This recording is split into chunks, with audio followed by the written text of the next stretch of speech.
तिलावत कुरान पाक सूरतुल फजर मोहम्मद जलालुद्दीन अंसारी की आवाज में। अऊज़ु बिल्लाहि मिनश शैतानिर रजीम। बिस्मिल्लाहिर रहमानिर रहीम।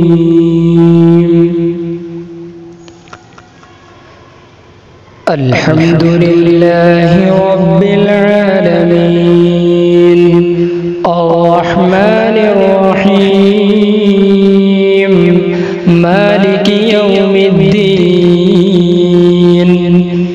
इय्याका नअबुदु व इय्याका नस्तईन इहदिनस सिरातल मुस्तकीम सिरातल लज़ीना अनअमता अलैहिम गैरिल मग़दूबि अलैहिम वलद्दाल्लीन।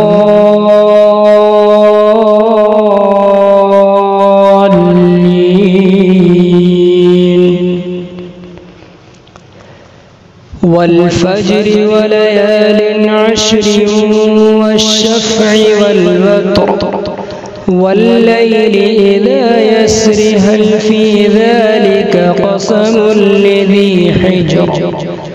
अलम तर कैफ़ फ़अल रब्बुक बिआद इरम ज़ातिल इमाद अल्लती लम युख़लक़ मिस्लुहा फ़िल बिलाद वसमूद الذين جابوا الصخر بالواد وفرعون ذي الأوتاد الذين طغوا في البلاد فأكثروا فيها الفساد فصب عليهم ربك صوت عذاب إن ربك لبالمرصاد.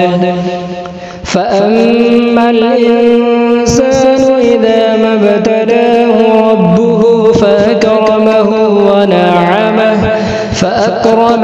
ونعمه فيقول ربي أكرمن. وأما إذا ما ابتلاه فقدر عليه رزقه فيقول ربي أهانن. كلا بل لا تكرمون اليتيم ولا تحاضون على طعام المسكين وتأكلون التراث أكلا لما وتحبون المال حبا جما.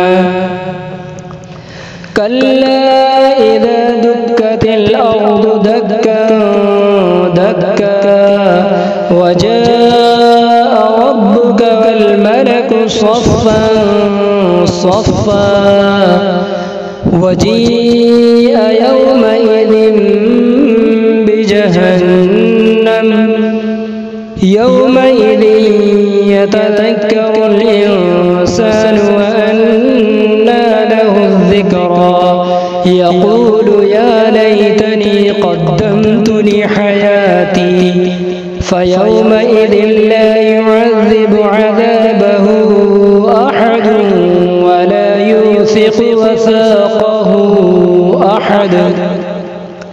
يا أيتها النفس المطمئنة ارجعي إلى ربك راضية مرضية فادخلي في عبادي وادخلي جنتي.